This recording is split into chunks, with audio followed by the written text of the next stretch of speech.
Okay, so I think we will start. So first of all, welcome to our first IWFM Wales Cymru Lunch and Learn event. This is the first event in this series of events that we're hoping to run over our lunch breaks.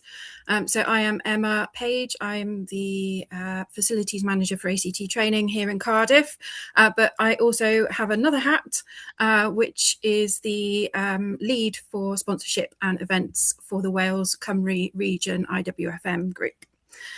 So today's session, we're going to be doing an introduction on energy and carbon. It's important for us FMs to look after our own energy levels. So if you are also on your lunch break, please feel free to eat your lunch. We need to keep our own energy levels going. Enjoy a hot drink, just relax and enjoy our amazing speakers that we've got to guide us through this topic today. So the comment section is going to be up and running throughout the session. Feel free to add any comments or questions as we travel along through these slides and this talk. The session is also going to be recorded. Some of you would have already noticed that as we checked into the room, and the session will become available on the IWFM website and I believe on YouTube. So if you can all make sure that we've got cameras off and microphones off, and then I will hand you over to my wonderful colleague Karuna, who is going to be the guide for us today to take us through this interesting topic. Over to you, Karuna. Thank you. Thanks, Emma, and welcome everyone on such a lovely day. It's a shame that we can't have our class outside. I'm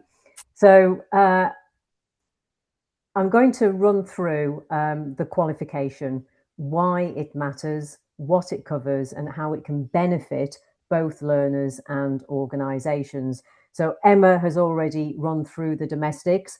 I do hope you enjoy the session today. And if you do have any comments, please put those in the chat because we'll be reviewing those at the end. So let's start by looking at why energy and carbon management matters. And I've highlighted three areas, just starting from the right-hand side, as the main reasons as to why we need to be bothered about energy and carbon management. So climate change and net zero targets. Energy and carbon management is at the heart of the UK's net zero journey, and more specifically, Wales's net zero journey. And I'll expand on this a little later. Skills gap in sustainability roles.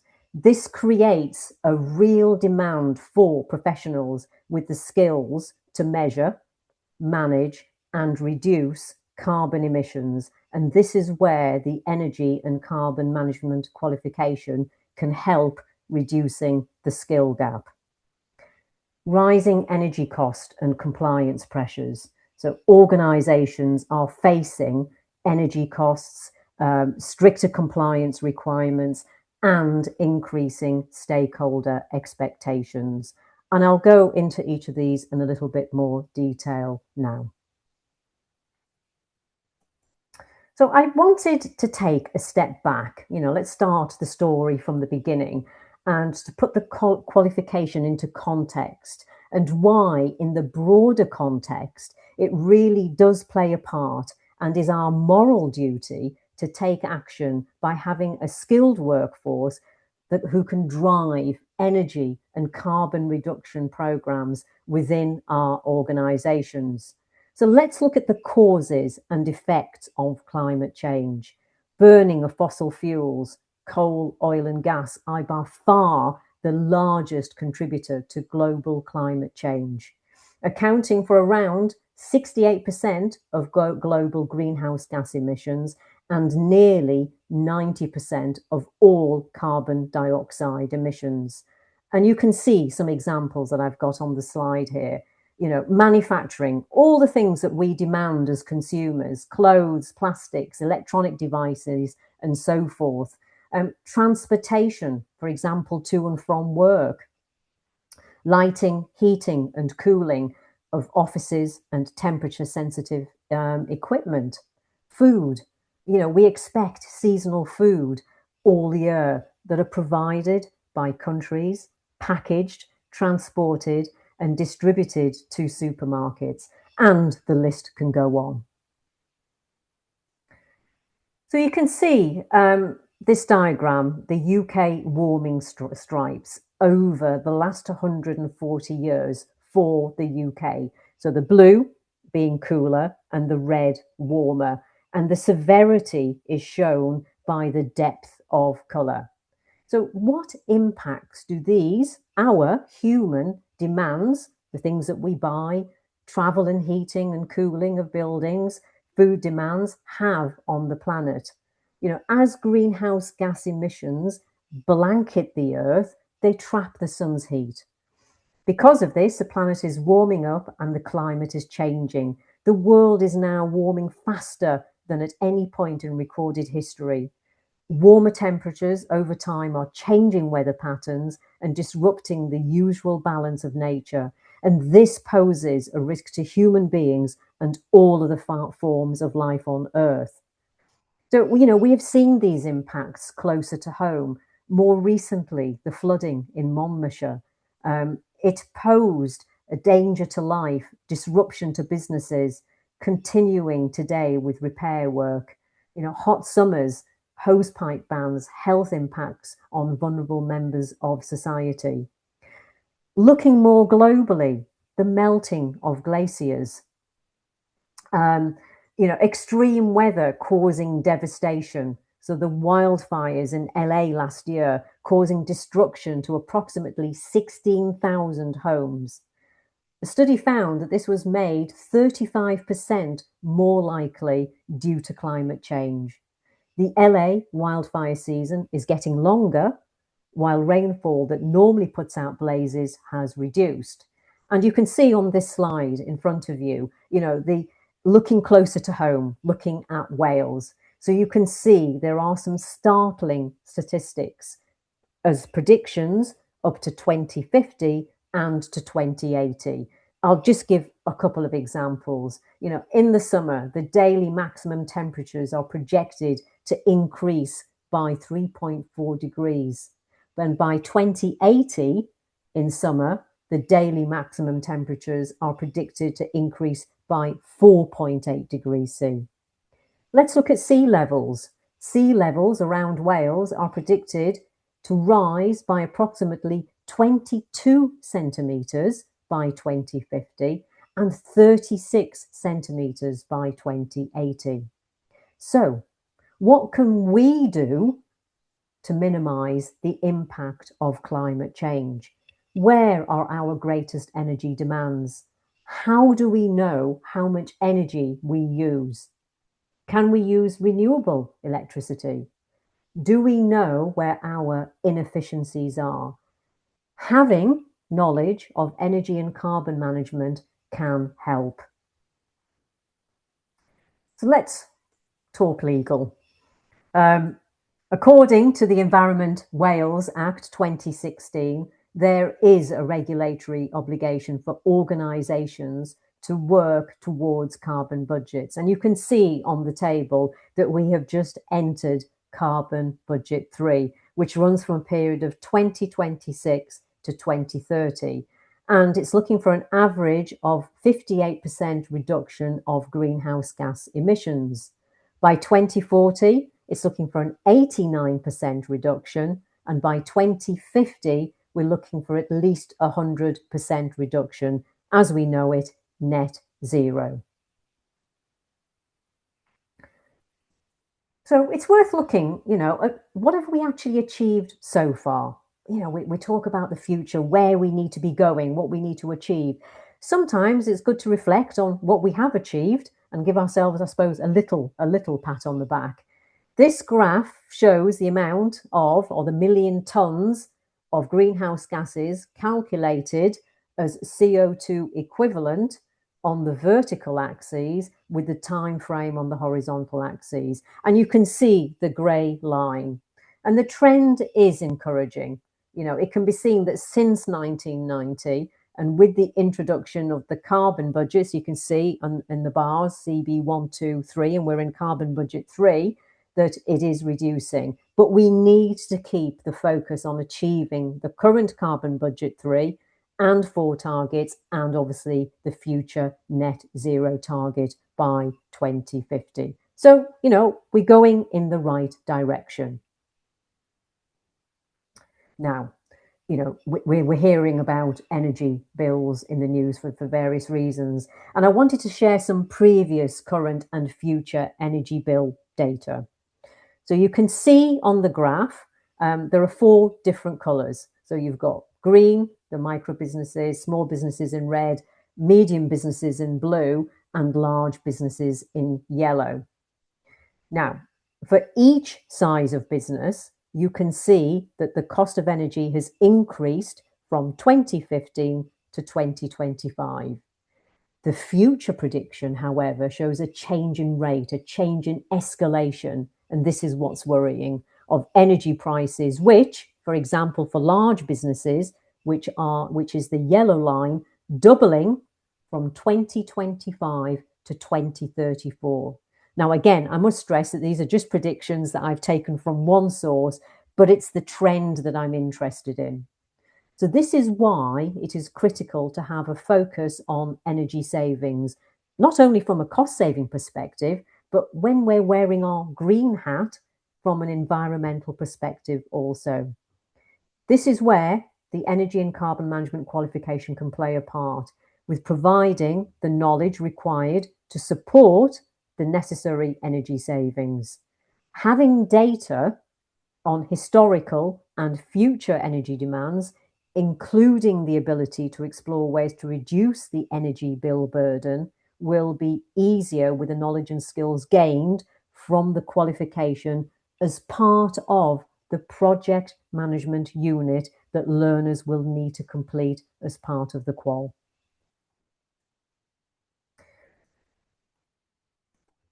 I quickly wanted to touch on stakeholder expectations.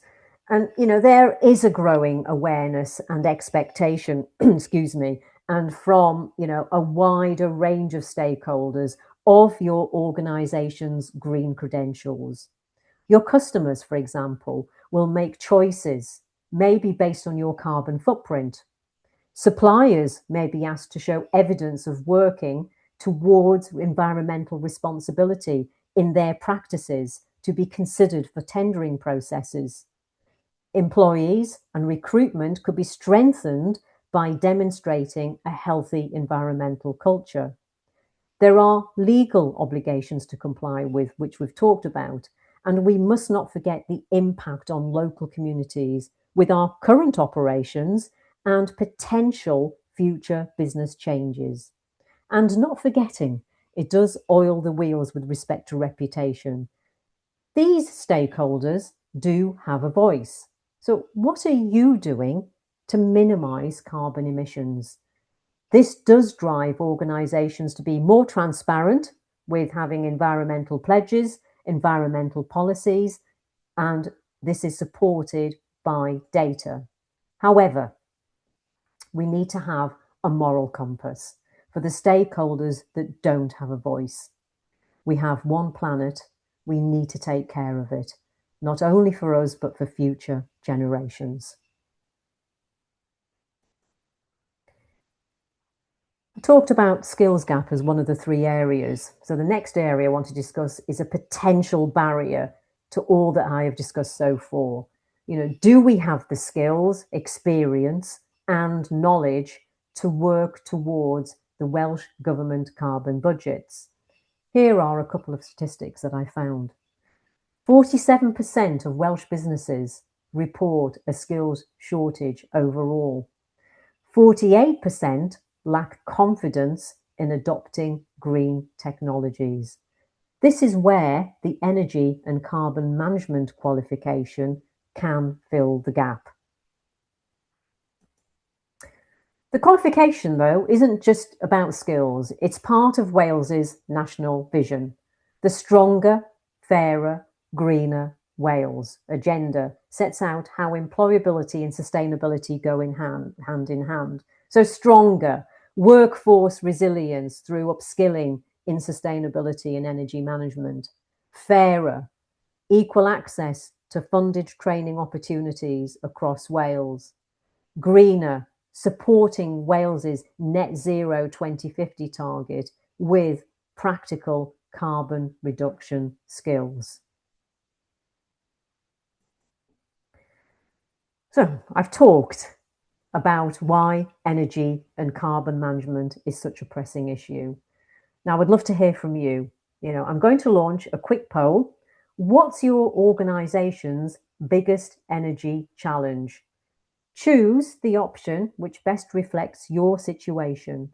If none fit, feel free to add your thoughts in the chat. Thank you.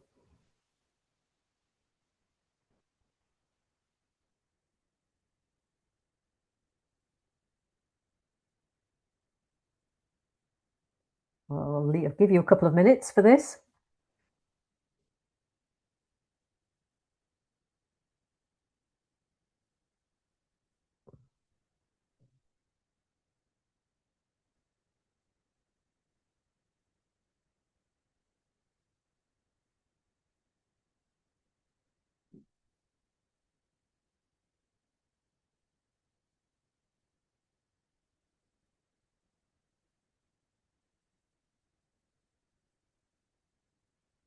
Okay. I can't see any of the scores increasing or anything being populated.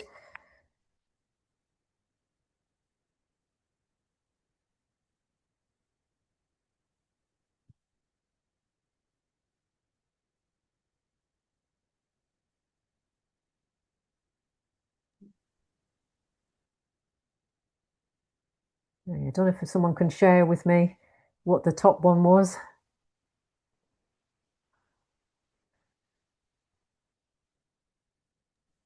Robin, are you able to see the data? We're not able to see it at our end.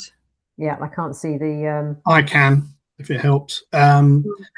Rising energy costs. It's the top one. Out of 28, 21%. Yep, thank you. That's the top one. Thank you very much. Which doesn't actually come as a surprise. Well, actually, no, the next one, one even more than that, was reducing carbon emissions, 8 out of 28.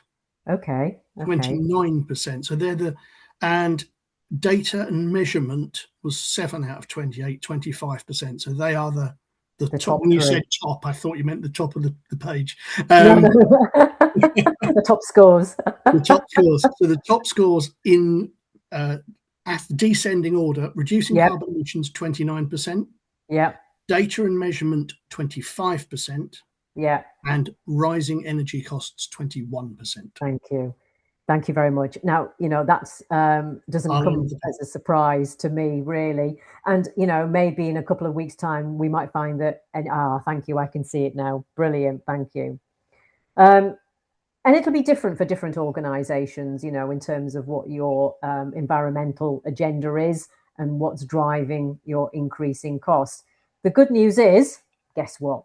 That the qualification covers strategies for tackling all of the areas that I put on the poll. The poll shows how diverse the challenges are and why structured training in energy and carbon management is so valuable. And we'll go through a couple of case studies about gathering data, which interestingly was one of the top scores there. Thank you for doing that. So, about ACT and why choose us. We are the largest training provider in Wales, delivering apprenticeships and professional qualifications across industries. You couldn't just put the slide forward, could you please? Thank you. Training specialist in sustainability. We developed the Level 3 Energy and Carbon Management qualification, partnered with Agorad Cymru, and this aligns with the Net Zero Wales that I talked about earlier. Fully funded opportunities, learners can access the qualification at no cost, making it highly accessible. And flexible delivery. Training is available online and work-based, allowing learners to fit study around professional commitments. We provide a supportive learning environment with respect to resources, tutor support, and guidance throughout the learner journey. So let's look at the qualification briefly. Who is the course suitable for? The target audience. So this qualification is aimed for those who want to lead sustainability initiatives. It can also be appropriate for those working in facilities, finance, or any other role with a responsibility for carbon and energy within their own organisation. It could also prepare learners for roles such as energy analysts, life cycle, maintenance engineers, and energy and carbon champions. So it covers a whole range of different job roles. In terms of duration and format, the recommended time to complete the programme is 18 months. It is a structured programme providing both theoretical knowledge and practical application. I mentioned the project management unit and looking at carbon and energy savings. So, the organisation will gain something from one of their staff members attending or completing this qualification in terms of, hopefully making cost savings. So I want to take this opportunity to demonstrate an example of what a learner will gain and can use in the workplace in using energy data and converting this to a recognised carbon accounting tool. As we saw earlier, I discussed the projected energy cost increases and also our legal obligation related to Carbon Budget 3. Having this data will be the basis for highlighting energy reductions and minimising energy inefficiencies. So let me run through the case study that you can see in front of you. So an office uses 10,000 kilowatt hours of electricity per year. Now, the government 2025 emissions conversion factor for electricity is approximately 0.177 kilograms of CO2 per kilowatt hour. So let's go through the stages. Step 1, you multiply the energy use by the conversion factor. So 10,000 multiplied by 0.177 equals 1770 kilograms of CO2.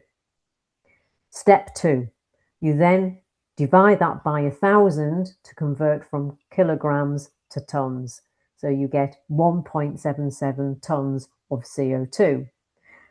But what does that result tell you? So the annual electricity consumption produces 1.77 tons of CO2 emissions. So fairly straightforward. Now it's your turn to have a go. So this is a scenario that I would like you to calculate, work your way through. So an employee drives 12,000 miles a year in a small petrol car.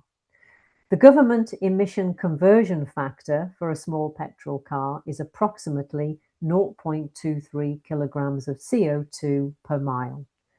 So have a go at doing the calculation and pop your results in the chat. I'll give you a couple of minutes for this. And if someone can tell me when all the results have stopped being popped in or what people have come up with, that would be handy. Thank you.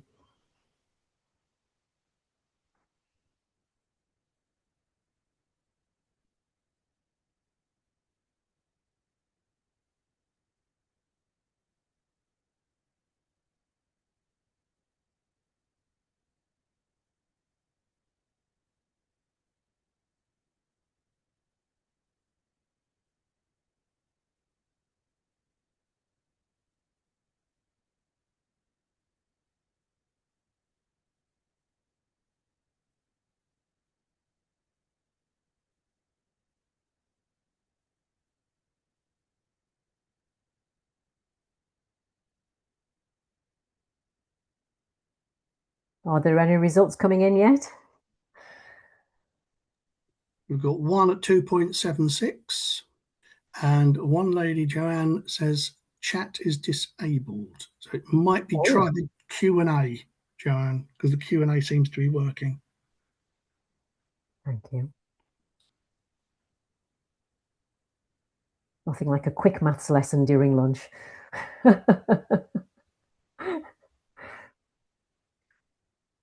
2.76 keeps coming up. That is reassuring.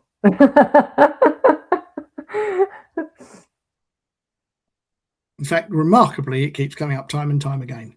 Good, thank you. Okay, I think we've probably had enough time to go through that, so thanks for that. I'll go through the answer in a minute, but from this data, there are a number of questions such as, what are the carbon dioxide emissions from car travel? What can you conclude? It's one thing having the data, but then how do you use that data? And this is what a learner will learn. One, how to do the carbon accounting, as you've just done.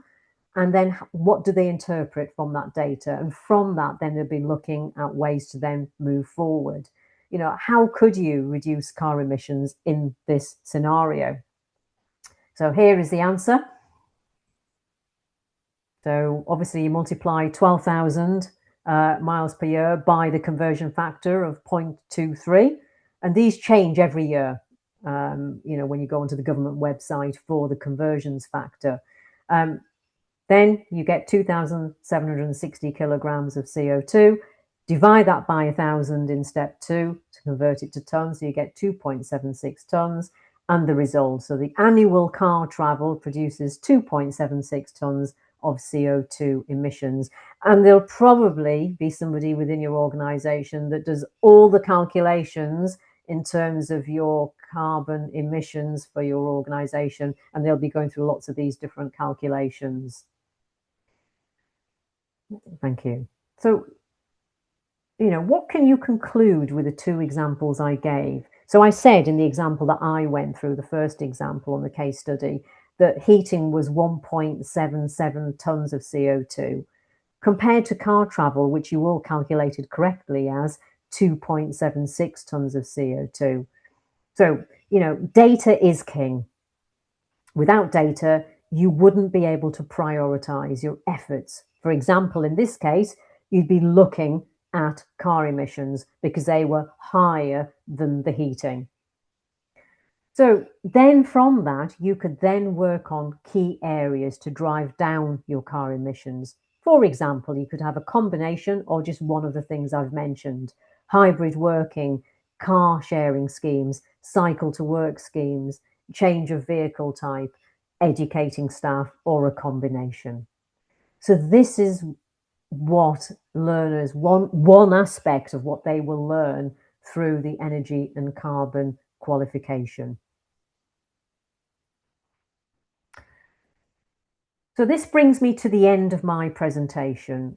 Hopefully you've gained an insight into why we need to focus on carbon reduction. I talked about those three areas. I talked about the legal aspects. I talked about our moral duty. I talked about reputation, and how having knowledge of skills gained from the energy and carbon management qualification can play a part in achieving this.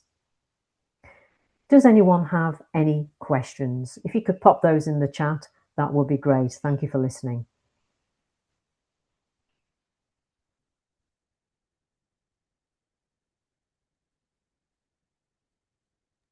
Thank you, Karuna. Yeah, Okay. anybody got any questions that they want to pop in the Q&A section for us?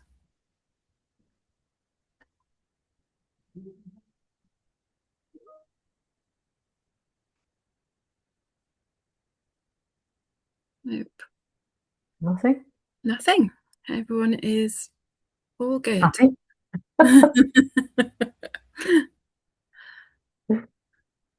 So okay. If you want to consider the qualification for employees in your organisation or have any other questions, please do not hesitate to contact, obviously, my manager, Kelly, using the email address that you can see in front of you. And I'd just like to say thank you for, spending your lunchtime coming to this talk, and hopefully you've gained some knowledge on that.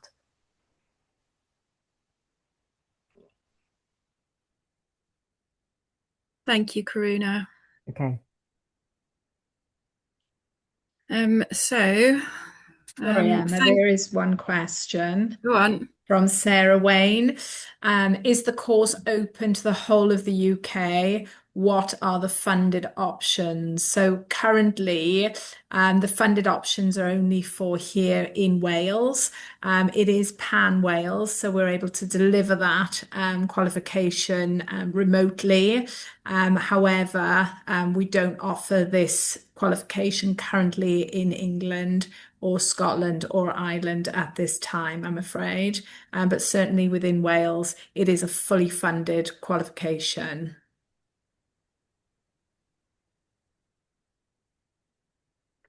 Anyone got any other questions? No problem, Sarah. If you've got any other questions, please feel free to drop me an email. I'll be happy to help.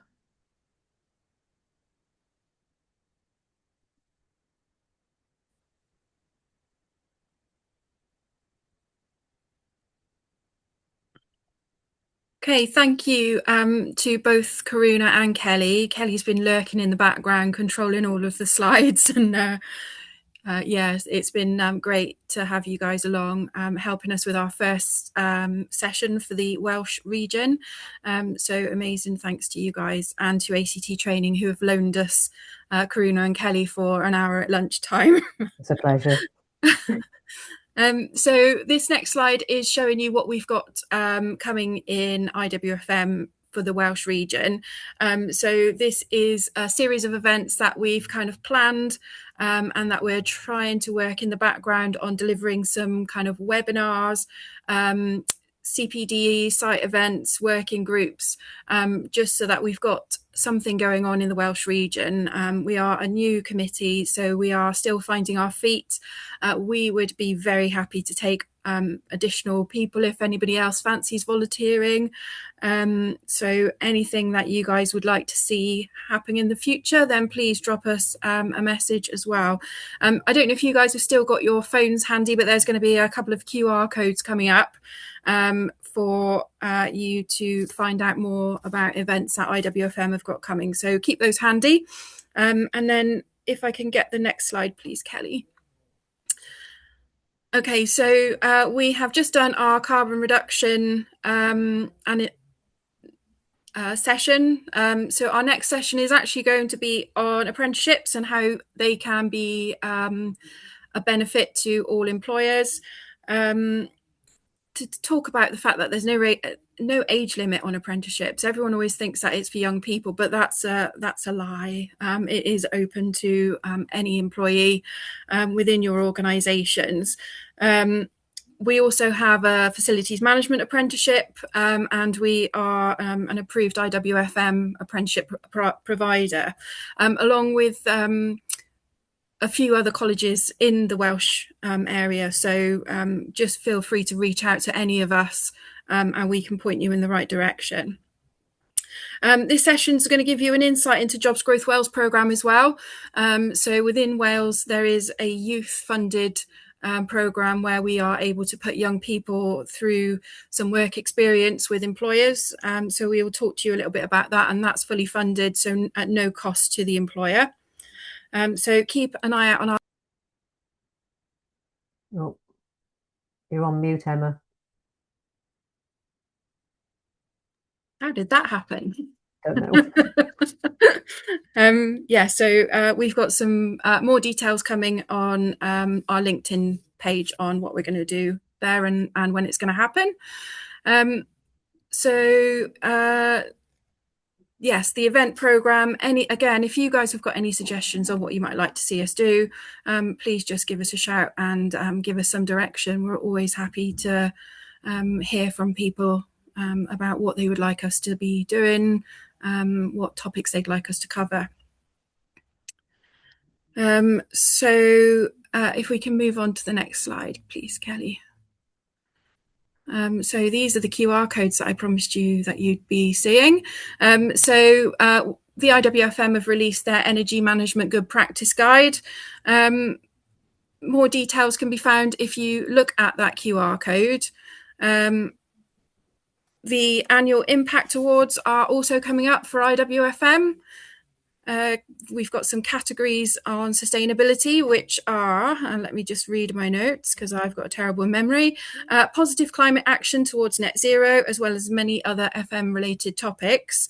Our fellow Wales committee member Tom, who I've seen is lurking in the background somewhere, won our Newcomer of the Year award for the IWFM last year. So we're really proud of our Tom, keep a lookout on those categories that you guys can enter into. And the closing date is obviously fast approaching, so time to get moving. Next slide, please. So IWFM have got some up and coming events. So if any of you guys are in London tomorrow, there is an event taking place at the National Archives, which is going to be covering carbon and reduction events. We've got the future proofing of climate and adaptation for workplaces. Again, QR code available to get more information and details on that. And then we've got some virtual training topics that IWFM have got coming up again on topics related to carbon.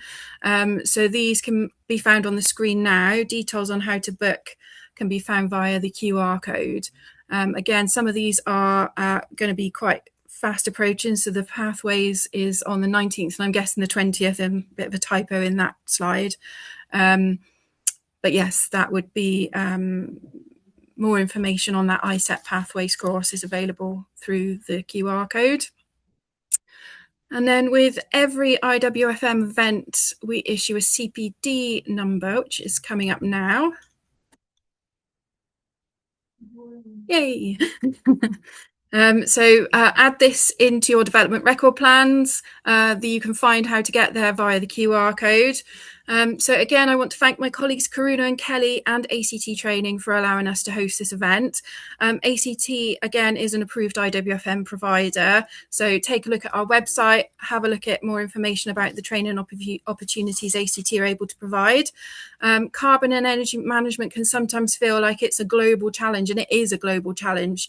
But what we can do today that will make us all have an impact is just switching off stuff. It's really simple. And I know from working in facilities management, trying to get that message out to our people is actually incredibly difficult. And we work in education, trying to get that out to young people is even more difficult. I'm sure if you've got children at home, I'm sure you shout, who's left the lights on, turn the lights off. So just doing something as simple as switching the lights off can make a massive impact.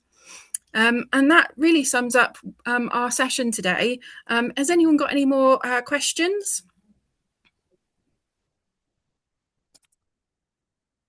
Nope, doesn't look like it. So again, thanks for everyone for coming along. The LinkedIn for the IWFM Wales Cymru committee is on the screen now. So if you'd like to find out more about our up and coming sessions, then please join us on that group. And then the IWFM website has always got lots of information. It's a really, it's not known well enough what we get for our membership, all the stuff that's hidden in that website. So have a delve through, guys, and have a little look at what they've got going on there. And also you'll find more information about the Wales Cymru events taking place as well. So if there are any more questions, then thank you for attending. We've really appreciated you joining us in your lunch break.